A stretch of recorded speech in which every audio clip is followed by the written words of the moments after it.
Chapter 12. One Last Journey.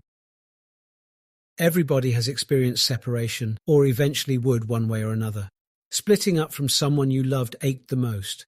The reasons might have varied, but the hurt did not.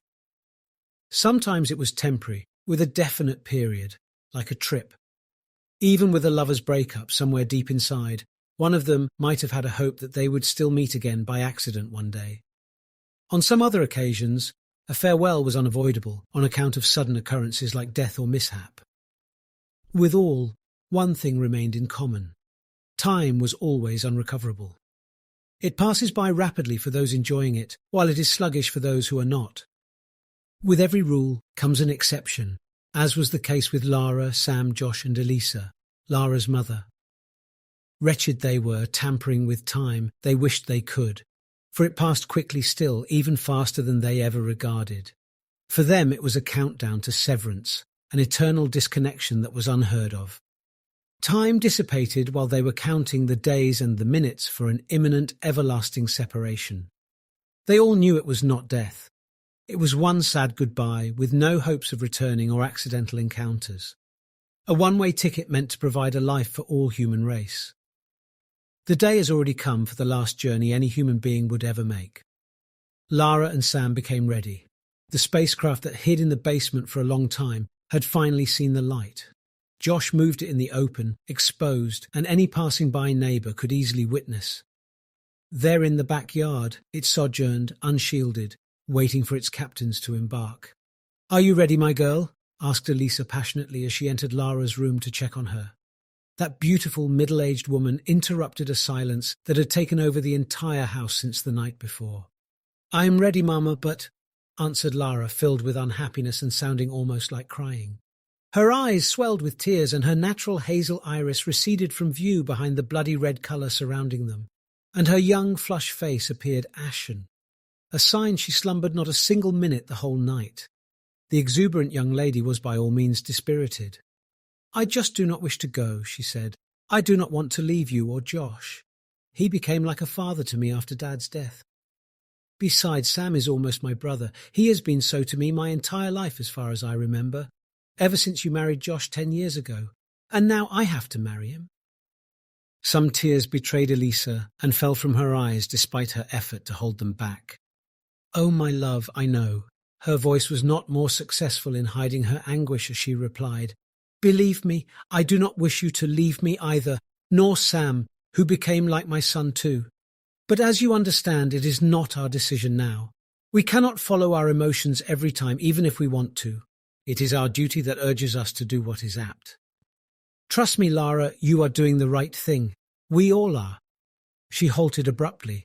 She seemed she hoped to say more, but was short of the appropriate words, and for a few seconds she gazed into Lara's eyes. Through their mother-daughter bond and their eyes' own vocabulary, they communicated. So profound was the language they spoke, and for both of them, those few seconds were sufficient to have them fall apart in each other's arms and weep. In another room, roughly the same conversation was coming to pass between Sam and Josh, though the latter excelled in showing self-control, enduring the situation with great fortitude. The family's backbone could not easily say the last goodbye to his growing man without falling apart. Josh was a father who watched his boy grow before his eyes, copying all his actions and gestures like a mirror. On all occasions, he visualized his son becoming a handsome and successful man, chasing all his dreams, pursuing and fulfilling them. Any father would sit proudly for such an accomplishment, raising a man. Josh knew he did an impressive job with that. No wonder he was more gratified. He discerned that Sam was accountable for bearing such a burden and carrying such a heavy responsibility despite his young age. Not only fulfilling his dreams, but that of all humankind, to survive. He took his son's hand and held him so tight. Sam felt his ribs almost crushing, but little did he mind because he needed that hug much, regardless of how old he was feeling inside. They walked out of that room together, heading to Lara's. They, the father and the son, eyed their women drowning in tears, holding one another. Elisa in one moment was kissing her daughter's tear-wet cheeks, and in another moment kissing her hair. Lara, with absolute tranquility, conceded in the velvety embrace of her mother, accepting that flow of emotions. Still holding Sam's hand, Josh approached the two ladies with composure and leaned on his knees. All four hugged, with their arms intertwined, bidding each other the last goodbye. A few minutes passed, during which, in such a sensational scene, despite its warmth, the quartet froze. Though they knew they should, yet no way did they want to let go. Flying was the moment, and the clock was ticking. Time never waited for anyone, and never would it. That exactly was what Josh was thinking about before the final alarm went off, announcing 15 minutes to the first ignition of their spacecraft. Yet he lingered. Little did he wish, nor anyone else in that room, to break that bond. Yet knowing that he should, he interrupted that freeze. "Well, it is time," he firmly said while standing up and supporting the others to follow his lead. "Come on, folks, it is time to go," he added in a euphonious voice that he would use whenever they went for a picnic. Only back then was it quite different. This time he put so much effort into sounding rather plain than a poor performer. And leading everyone else, he moved fast to where the spacecraft was, granting nobody any more time nor opportunities to hesitate. They all succumbed and followed in silence.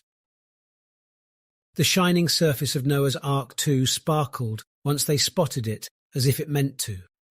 Josh immediately started working, casting aside all his feelings, and turned all his focus to getting the spacecraft ready for its voyage. Lara and Sam did the same, but with a little focus and much bewilderment.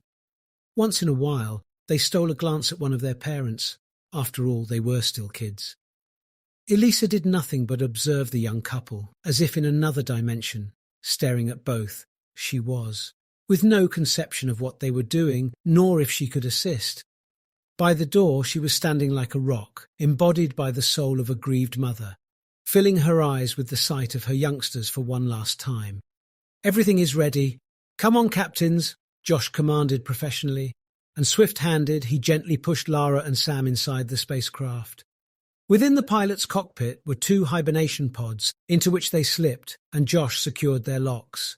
He activated the dreamless sleep process and initiated the launch sequence, and one last time he glanced at them before turning around and getting off the spacecraft. He closed its door, pressed a few buttons, and locked it. Once he did, Elisa ran towards him, whining and screaming. On a touch screen next to the door she noticed blinking numbers. 30. These seconds were all the remaining period. Steady did they appear, only they did not. Seconds were counting down hastily. Only half a minute was the interval to start an eternal journey. A voyage of 2 inexperienced people, carrying humanity's hope and knowledge. The last expedition for 2 humans, as Earthlings. She struggled to push the buttons and repeatedly tried with no success. "Stop the time!" She wept and fainted.